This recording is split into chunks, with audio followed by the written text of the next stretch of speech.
Okay. If something is difficult, please take a minute. Okay, take care of yourselves. But we're going to ask you to do that emotional work this week. Okay? Okay. Understand how trauma appears in biblical narratives. Okay, so there is trauma in the Bible. Oftentimes we sort of gloss over it and we go to the hero or heroine. Like we portray this person who's experienced all this trauma. We overlook all the difficult things that they went through and we only look at the hero or the heroine thing that they did. Okay? But we overlook all the trauma that was behind that. So we're going to take some closer look at Scripture. And maybe you will be viewing Scripture slightly differently, not in a bad way, but just from a different perspective that will help you relate. Sometimes when we're experiencing these things, or when our congregation is experiencing these things, that we feel very isolated. We feel alone. We feel like there's nobody else in the world that could be experiencing the same things that we're experiencing. Okay? And when we see that people in the Bible experience these same things, when we see that our peers experience the same things, or even our pastors experience the same things, then we don't feel quite alone. We don't feel quite as isolated. We feel a little bit more supported. And sometimes there's a stigma, or we feel like there's something wrong with us because we're feeling this way. There's also a minimization effect. Okay, let me explain that. We could have experienced this is trauma, and this is trauma, and this is trauma. They're all very bad. And nothing impacts us. And then something small happens. And then we're just devastated. And we think, I survived this and this and this. Why am I letting this little thing get to me? Well, there's the accumulation of this and this and this before we got to this little thing. Who's heard the expression, the straw that broke the camel's back? No one? Let me use a very real example. If you stood up on this desk, would it break? If you stood up on this desk, would it break? No. Okay. Now, what if you joined him on the desk? Would it break? No. No. But then how about we had you two? And then everybody from the second row? It might. It might. Okay. And then I jumped up on there. It's done. It's done. It would be a miracle if I could jump up there.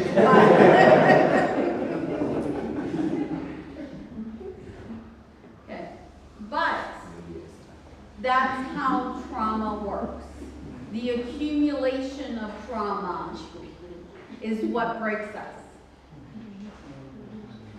So one piece of straw on a camel's back doesn't break him, but you keep adding more and more pieces of straw. Eventually, the weight will be too heavy. So that's the expression, the straw that broke the camel's back. Or in this case, the professor that broke the table. Okay. We're going to learn practical stabilization techniques for pastoral care. So techniques, things that you can do for yourself and things that you can help your congregation members do. And we're going to build scripture-based resources for ministry and encouragement. Okay? And not the least of these things, we're going to develop compassionate and safe responses to suffering and pastoral care. sometimes the things that we say can do more damage, even though that is not our intent, than what we realize. Okay. So the timelines in here are a little off. So each day, each morning and afternoon, there's a schedule. Those are slightly off because that was my best estimate. We will be following the same schedule that we did last week. So please sort of ignore those. Okay? And I apologize for that. I didn't know exactly what the schedule would be, and I did an estimate whenever I did the books. Okay? Because we had to bring these over, and thank heavens they weren't lost with my luggage, and it all came. Let's start with this morning.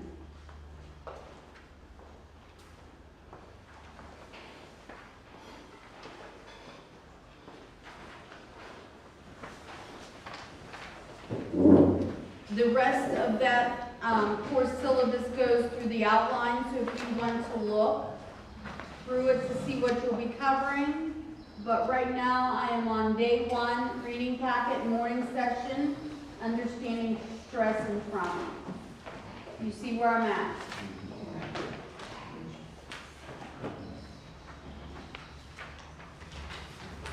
Is everybody there?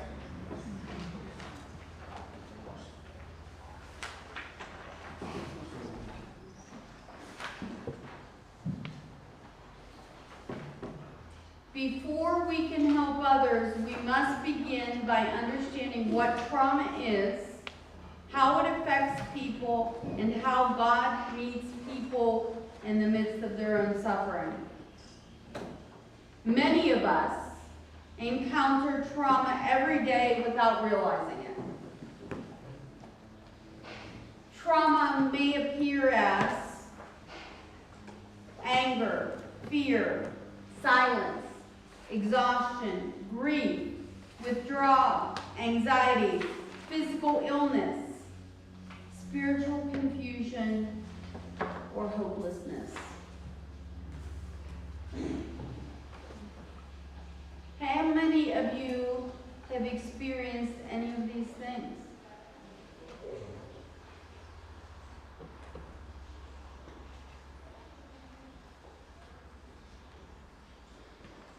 Some of you not so much, or some of you just aren't being reflective right now.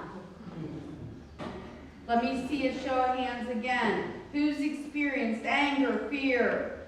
They've been silent, they've been exhausted, they've carried grief, they withdraw, they've had physical illnesses, you've had spiritual confusion, or you felt hopeless at times.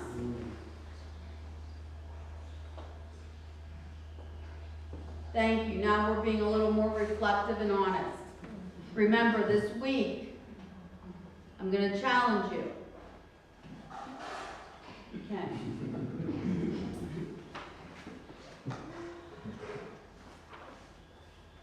People in our church and ourselves carry wounds from violence, poverty, abuse, displacement, family conflict, illnesses, addiction, death, betrayal, and community suffering. Trauma affects us as a whole person. We discussed last week that you are whole. We can't separate out one piece of us from the rest. So as a whole person, trauma affects our body. It affects our minds. It affects our emotions. It affects our relationships, and last but very not least, it affects our faith. The Bible does not hide suffering. Scripture contains stories of grief, fear, betrayal, loss, violence, and even despair. Yet Scripture also reveals God's presence among His wounded people.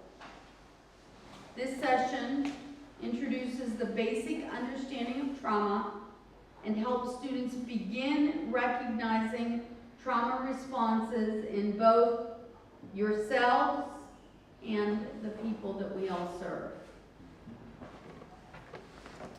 Trauma is an experience that overwhelms our ability to cope.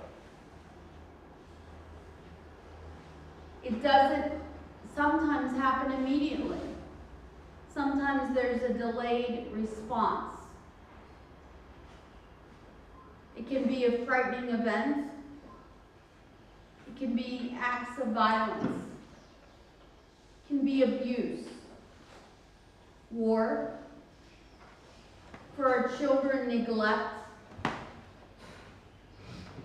loss, natural disasters, betrayal, and repeated suffering over time. Many of my clients that I serve at the prison refer to their neighborhoods as war zones. We're witnessing violence, witnessing poverty, witnessing abuse is a norm. How does that translate to some of the communities that you serve?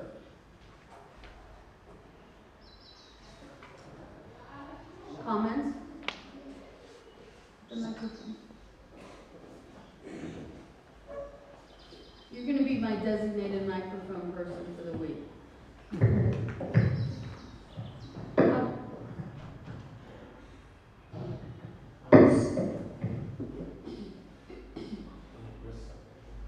Is it on? There we go.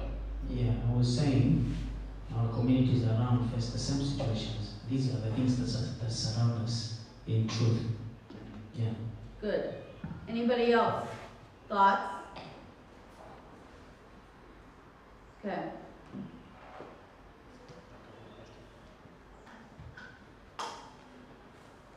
Not everybody responds to the trauma the same way. It's not a matter of toughness, although we like to think so sometimes.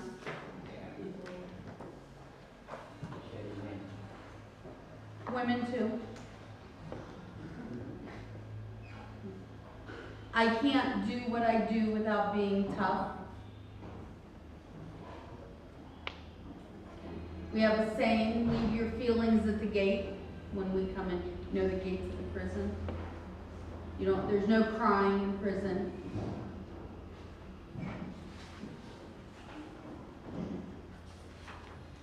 So my clients get a much tougher version of me most of the time than does my congregation, because they need a much tougher version of me.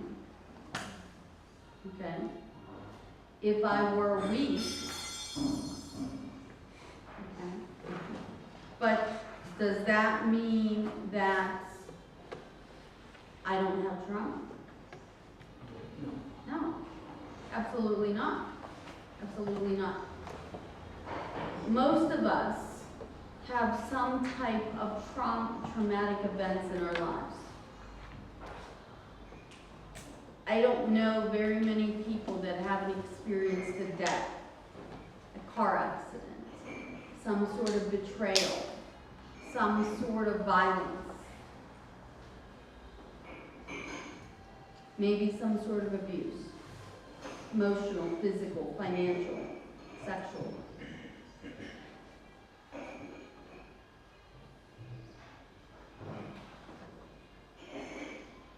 The accumulation of those events can significantly, as I said, impact how we deal. So if we see somebody losing,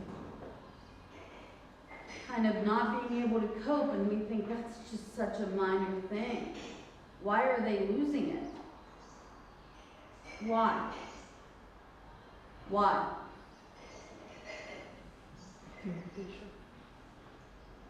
Why? Where's the microphone?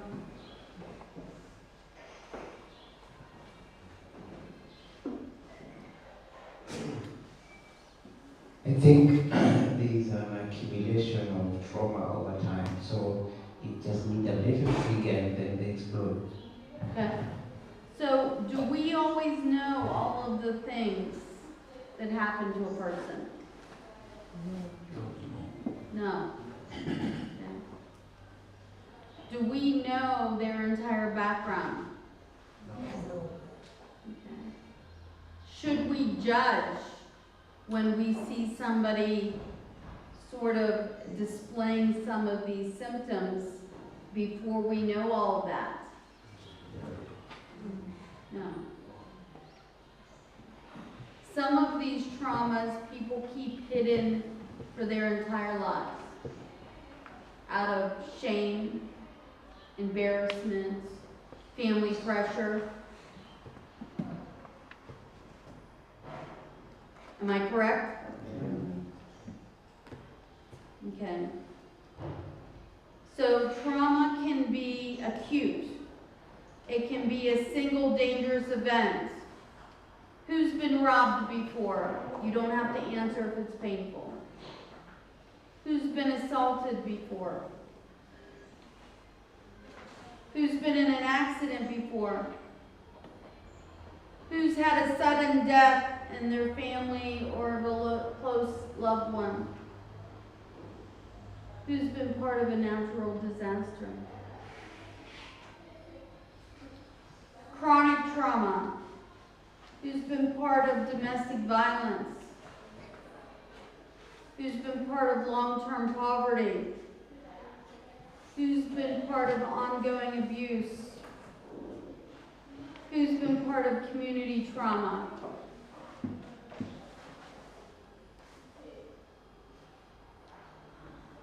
I want you to sit and think about those for a minute. Think about all of the times and all of the events that may have accumulated to have impacted you. We sort of brush them off sometimes. We look at them as the norm. That's just the way things are.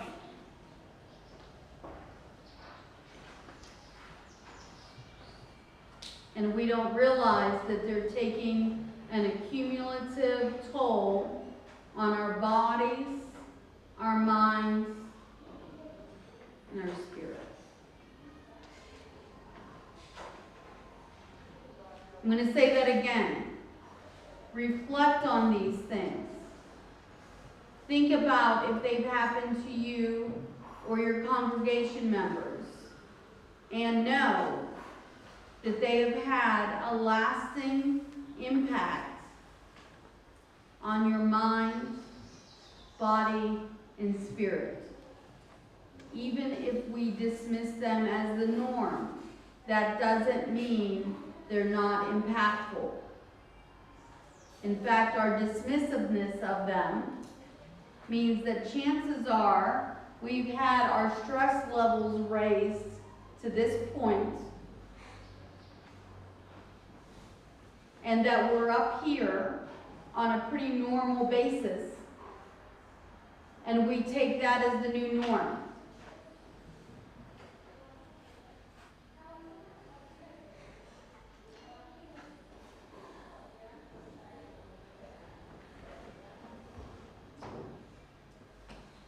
Let's think about this as our emotional baseline. Okay? Now, we have something happen and our anxiety levels go up. Everybody ever had their anxiety levels go up over an event? Yeah? We've all been here, right? Okay, but then before we can come back down, another event happens. We've been here? Yeah. And then before we can come down at all, another event happens. And another. Now we're up here. And sometimes it's taken us months or even years to get up here. Okay, now, one relaxation technique, one workout, one anxiety pill, one good night's sleep isn't going to get us back down here overnight. It took us months or years to get ourselves up here. Okay? So getting ourselves back down here is going to take a lot of effort. It's going to take a lot of work.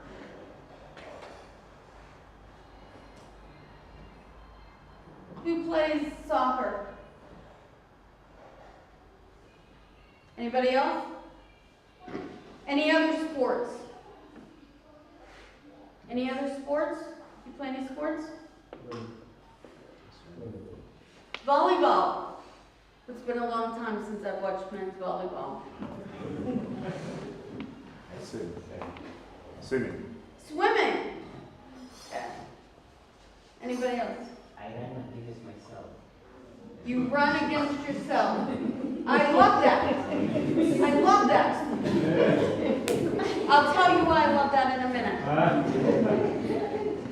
Okay. I'm going to start with him first because I love that. Okay. So my kids participated in track. Okay. And they have what they call a PR. Personal record. Okay? So he runs against himself. He's always trying to improve his PR, his personal record. Okay? So he's not concerned about how fast you run. He's not concerned about how fast you run. He's concerned about being better than he was yesterday. Okay? And we talked about this. When you play soccer, you dribble with your feet. You pass the ball. Okay. When you were younger, you could do a bicycle kick. You were right now. His ability to do a bicycle kick went with the ability of me to jump up on the desk, right? Okay. You swim. You swim long distances or short distances? Olympic size. Olympic size. Ooh. Impressive. Do you also try to beat your own record? I love that for you. You swim against other people too? Yes, my friends. Okay, your friends. Yes. Are you the best? No. No. Are you happy when you beat your own personal record? Oh yes. Good. All the time. Good. Okay, now, all of these sports require practice. They require effort. They require time, energy, resources. Why would you not dedicate the same level of energy to get your anxiety levels down, to stabilize your mental health, and to work on your trauma? Why? Why?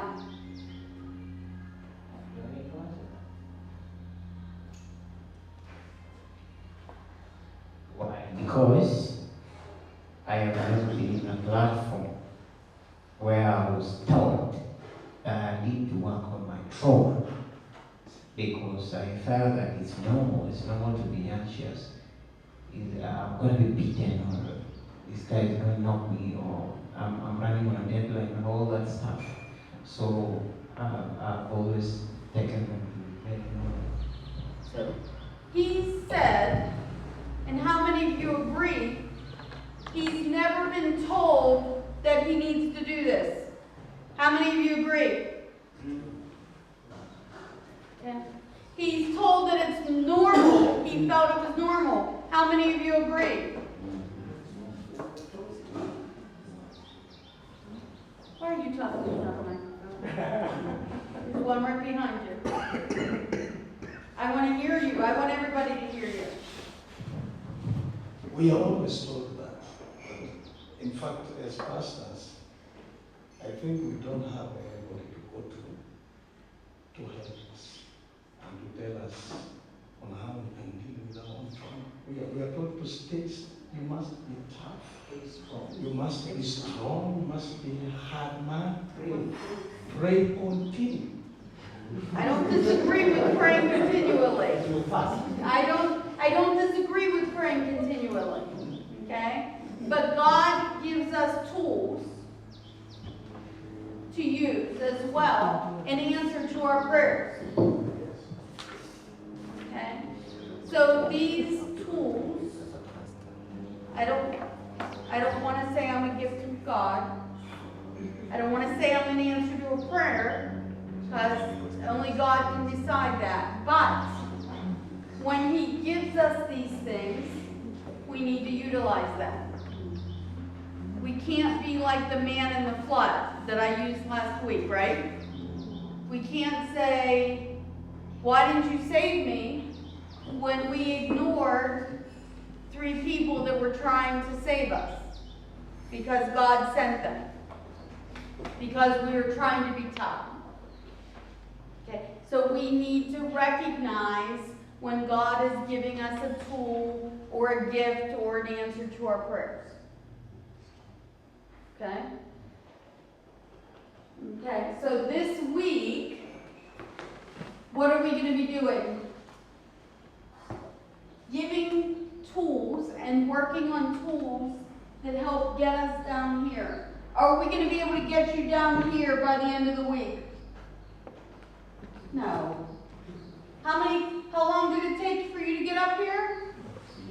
Months and years. Are you going to be able to get down here in a week? No. This is going to be the start. This is going to be the beginning. Okay? This is going to give you the tools, but you're going to have to do the work. I'm going to go home, and I'm going to continue to do the work there, but you're going to be here, and you're going to have to continue to do the work here. Okay? That's why I wanted to make sure that you had a workbook. You're welcome very much. That's why I wanted to make sure that you had the videos. Okay? So you can go back. What was it that she said about that? How can I go about this again? What do I need to do? Okay. They're going to be a resource, and if you want to train other pastors, other leaders, you'll have them. You have permission to make copies of this. You're welcome. Okay? Use the tools that are being provided as best you can.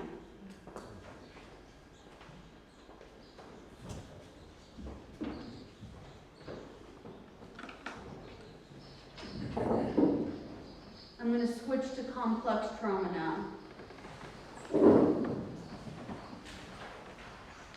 Childhood neglect. This isn't, oh, Mom was tired and she didn't make dinner. Dad slept in and he didn't make breakfast. I missed lunch because we were busy. This is continuous, ongoing neglect. There are perpetually not enough meals made. There's perpetually not clean clothing. There's perpetually not safety in the home. Abuse is repeated. Dad drinks too much and he comes home and we get a beating. Babysitter sexually abuses. Parents develop a drug addiction and they leave. Prolonged instability. I don't know where we're going to be living next week. I don't know if we're going to have water. I don't know if we're going to have restroom facilities. I don't know if I'm going to be able to take a bath. Those are very prolonged abuse situations and neglect situations. Let's move to collective trauma. Political violence. Dr. Lee mentioned last week in our tea time that there was a bombing here many years ago. Did any of you experience that? Yes. Yes? Okay. Terrorism. Pandemics. We all lived through COVID, did we not? Okay. Ethnic conflict. No? A lot. Yeah. So, can a few of you speak about that? An ethnic conflict. Is there conflict between tribes sometimes? Yes. Does anybody want to speak to it, or is it better left unspoken? Passing the microphone. Yeah, I said the other week when I was introducing myself that I come from Tanariva. And in Tanariva we have quite a number of tribes, and then the livelihoods. People depend on two major livelihoods, that is crop farming and livestock. Now, in most times, in fact, in Tanariva, these ethnic clashes are so rampant, and we have experienced, I have personally experienced these things at the highest level, where people are killed mercilessly, including children and even the unborn, killed from the mother's womb, and villages burned, people burned to an extent that you look at a person, you don't identify that this is a person, it's just like a piece of genocide. Yeah. So whenever these things happen, there's always distance, and there's always distance among the community. It reaches a point where movement is so much constricted to an extent that it is difficult for one to move from village A to village B because the rival community is around there. So this is real. It keeps the community and people around in very big distress.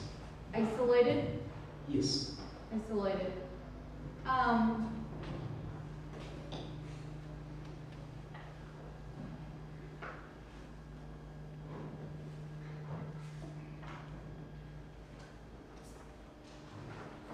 We need to pray for those communities, and we need to also understand that trauma begets trauma.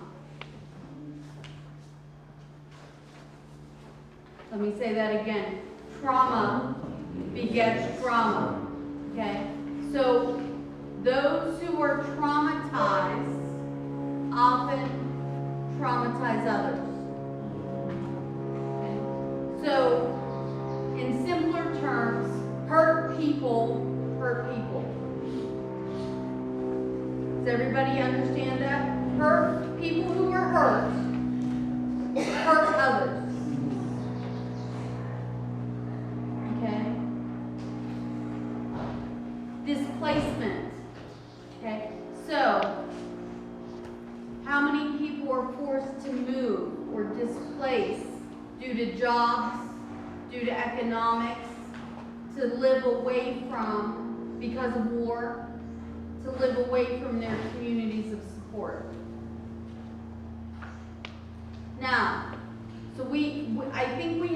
good idea. And there's one that I didn't put in here, and I'm going to include it now, so you might want to take a couple notes on this. This is secondary trauma. Okay?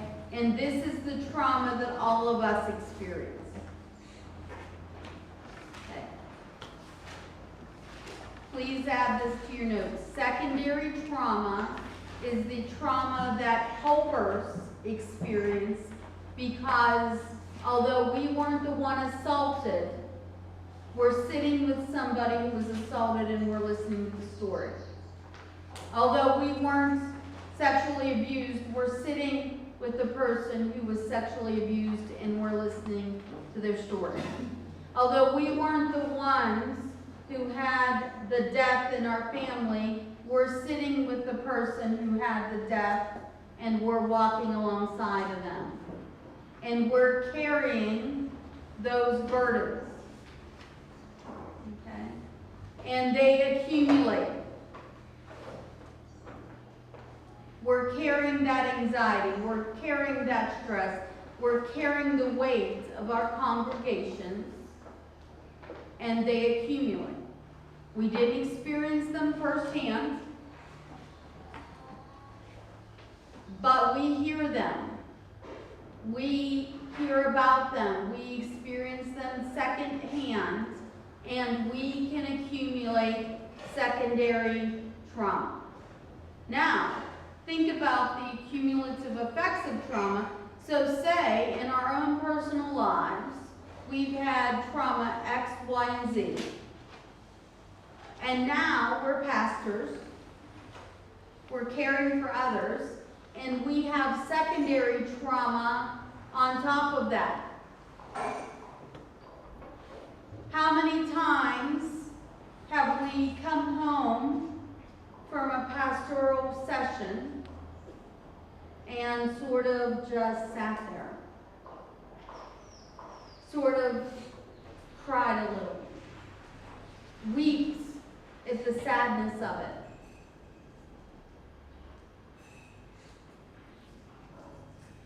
Had to withdraw a little bit. Felt a little numb. Okay. We're experiencing some secondary trauma there.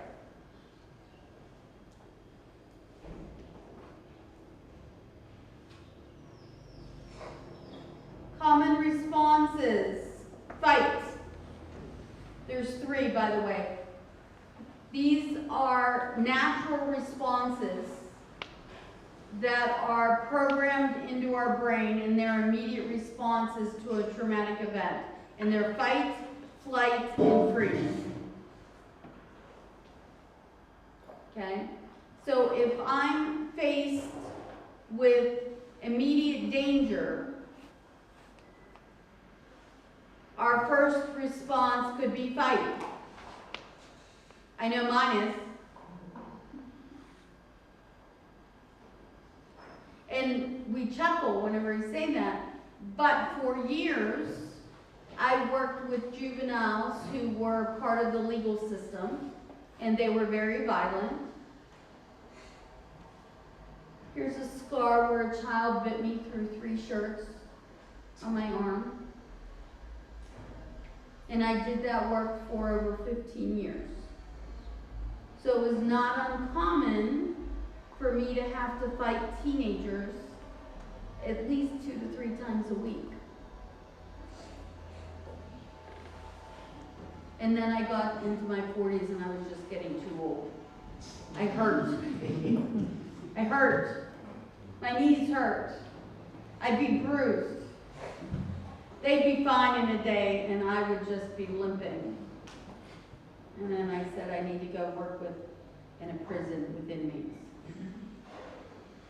So, fight. People become aggressive. They become angry. We control things. We get defensive if somebody gives us some feedback. An example, a church member becomes argumentative during disagreements. A pastor doesn't want to hear feedback from his team. A husband becomes angry when his wife asks him to take out the trash and he doesn't do it, and she said, I asked you to do that a little bit ago, and he gets mad.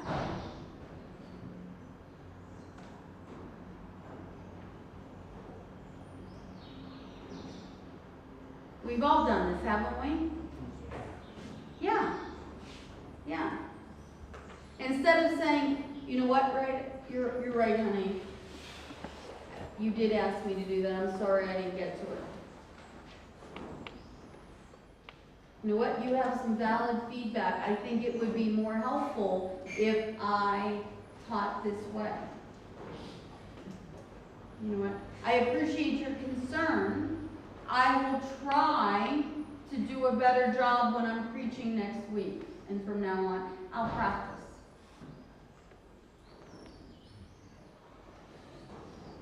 How difficult is that? Sometimes it feels impossible to do. Sometimes it feels like if we admit that we're not doing it all right all the time, that it'll just fall apart. To just say, yeah, you're right. I was wrong. Yeah, you're right. I could use some work on that. I really appreciate where you're coming from in this. Doesn't that sound like a more godly way to respond?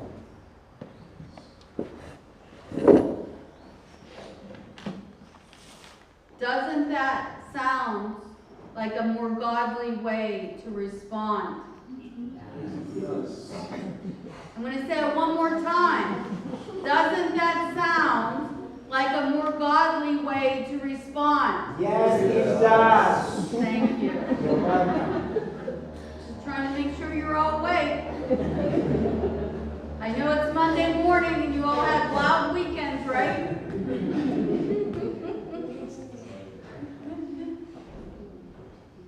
I'm sure you had very busy, rigorous weekends catching up on all the stuff that you didn't do while you were here last week.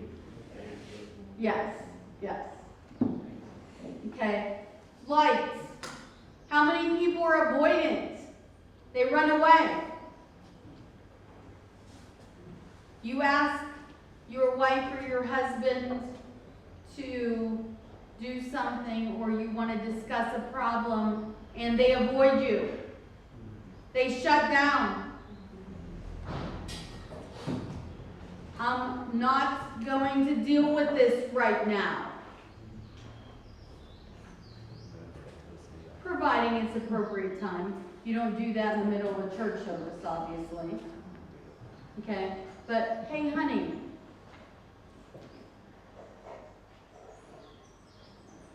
What about when this happened? Can we talk about that? No, I'm not dealing with it. How many times do we do that? She tells me that. we're not, oh, but you never do? No, never. Okay. If it's an actual fight, we shame people for that, don't we? He ran away like a girl.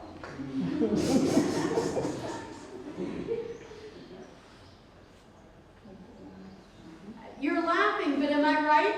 Yes. It's a coward. I'm guilty of this too. No, I'm serious. Because if I'm working at the prison and there's a fight, do I want corrections officers there who are going to run away from a fight? I don't. I'm not going to be safe around them. I want people who are going to be, I want their response, their trauma response to be fight, not flight. for my own safety, for their own safety. Okay? But we have to understand that flight is a natural response. We have to understand that flight is a natural response to trauma. If I am a person who has been repeatedly beaten by a mother, by a father, by an authority figure, and the only response I had was to run away, how likely am I going to run away as an adult? Pretty likely. It's the response that saved me. It's the response that kept me alive. Being small probably was the only defense mechanism I had. So when we make it in terms of that, gives it a different light, doesn't it? Okay. The person doesn't seem so cowardly now, do they? No. Okay. Freeze. The last one. This one happens a lot. People just freeze. Emotionally, mentally. They just look. We have an expression called a deer in the headlights. So when we're driving and you encounter a deer, they freeze. The light blinds them and they just freeze in the middle of the road. Yeah? Okay? And so we're like that deer that has that headlight blinding us, and we don't know which way to go. We don't know what to do. We're just shocked. We're frozen. Okay. This is also a traumatic response. Okay. And all three of these are programmed not into any thinking part of the brain. It's the part of the brain back here that's just automatic. It's part of our nervous system. We don't control it. Okay? So think about, do you think about breathing? No, you just do it. Do you think about blinking? No, we just do it. In fact, if you think about blinking and you try not to blink, can you do it? Hold on a second. Try not to blink. Let's see if you can last longer. I did it. I blinked. How about you? You blinked? Couldn't stop, right? Right? Okay. It was automatic. Let's see if you can hold the breath the longest.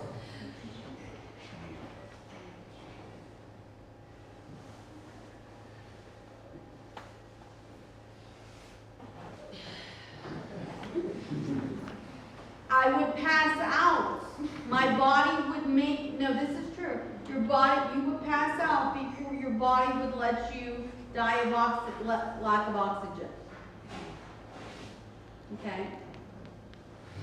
These are automatic body responses. Okay? Flight, fight, and freeze are all automatic bodily responses, and you have to understand them as such. Okay?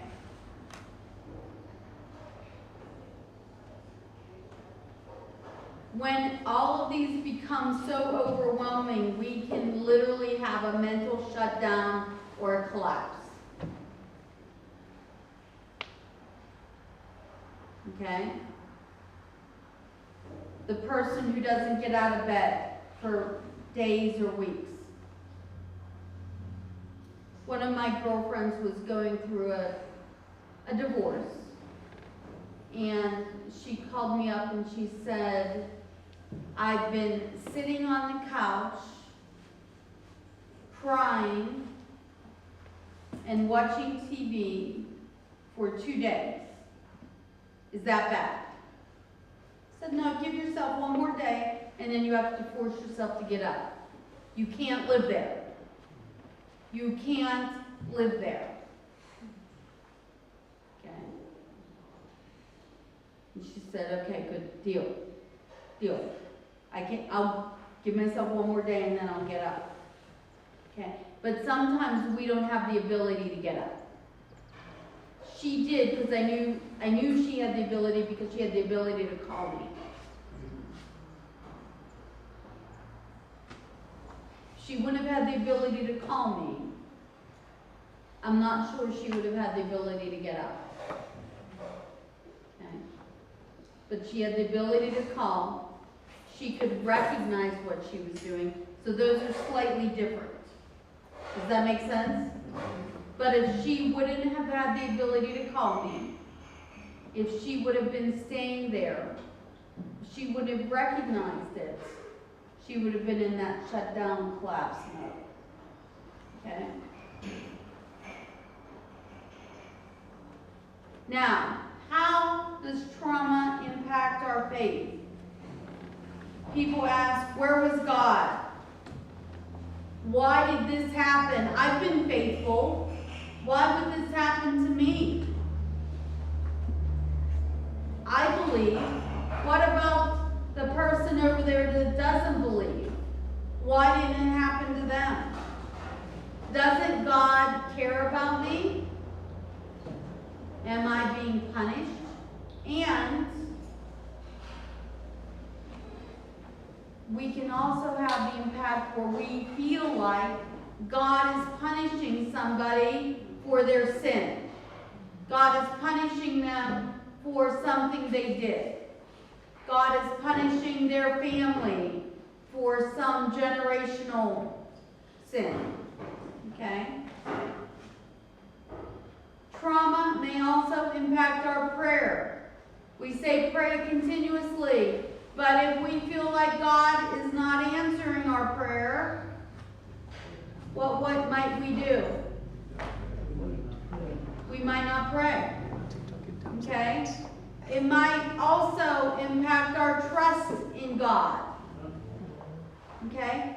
If we don't trust God and we're not praying any longer, do we want to come to worship and be part of a group of people that are saying it's your sin, you're not praying hard enough, and you're not trusting in God enough? Are we going to want to be part of that? No. Okay? Are we going to gather with our church family or separate from our church family if we're feeling that way? Which?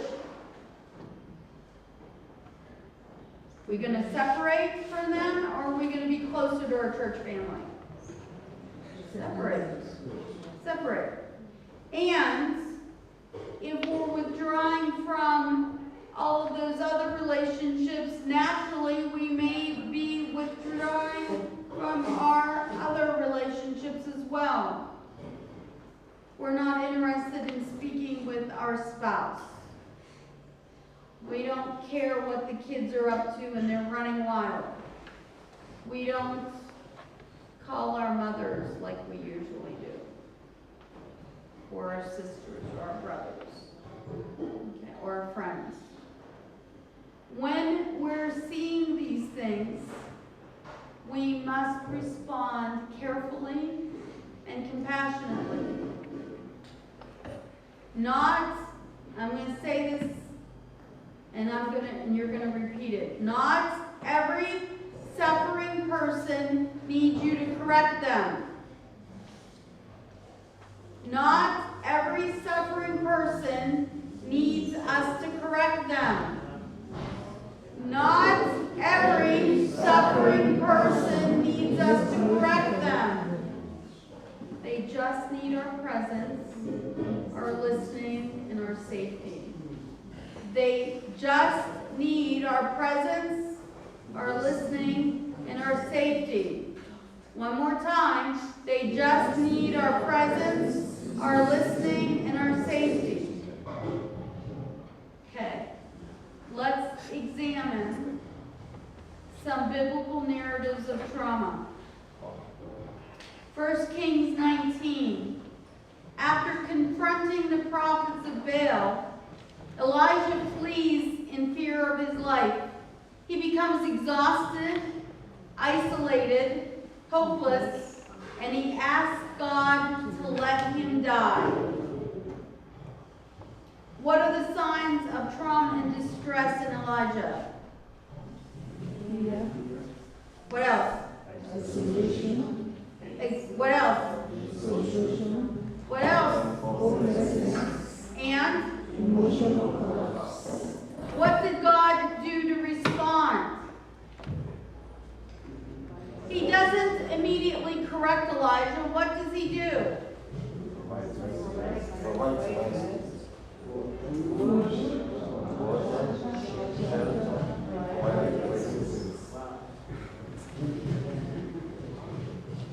Okay, so before God does anything, before God instructs him, he makes sure that Elijah's rested. That he has food, that he has water, he has shelter, and God is in his presence. This is important.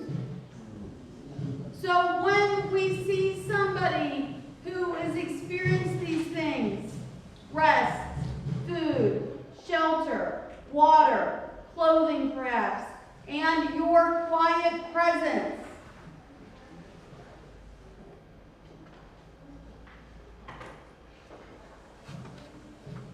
notice how God responds. Should I'm sure I can talk, right? Should we be responding with correction, or should we be mimicking how God responds? Mimicking how God responds. Okay?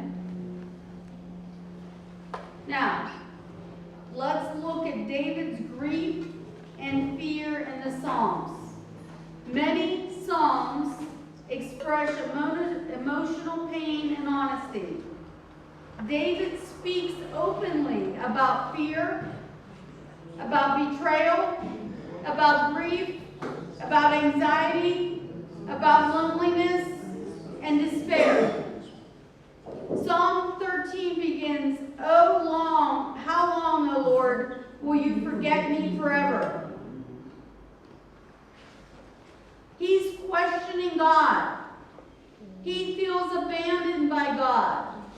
I'm going to read that again. How long, O Lord, will you forget me? Forever?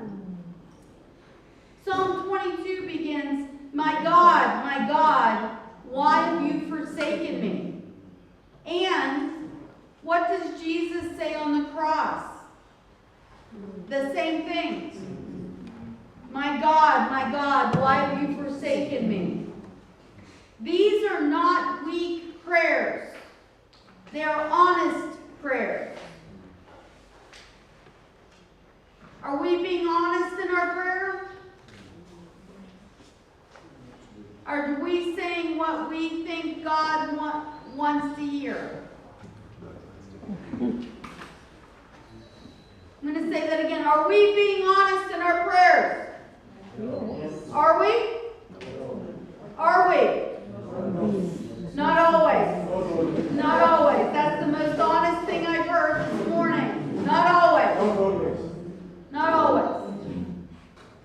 Okay? These are honest prayers. And if we want God to answer our prayers, we need to be honest. God knows our hearts.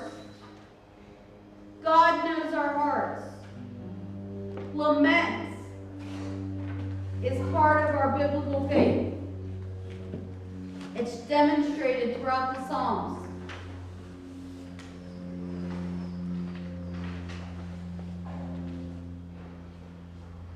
I told you I was going to challenge you.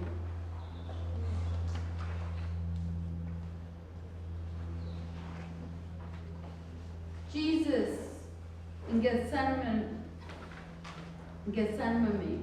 I can't even talk this morning. Before he's arrested and his crucifixion, Jesus experiences deep emotional anguish. He says, "My soul is overwhelmed with sorrow to the point of death." My soul is overwhelmed with sorrow to the point of death. Jesus prays honestly. He seeks support. He expresses his distress. And he remains in relationship with his Father. Emotional suffering is not sin. Emotional suffering is not sin. Let me hear it. Let me hear it. Emotional suffering is not sin. Amen. Amen. Okay. Now, we have 15 minutes till tea time. Okay? These are reflection questions. And I want you to break into groups of 4 to 5.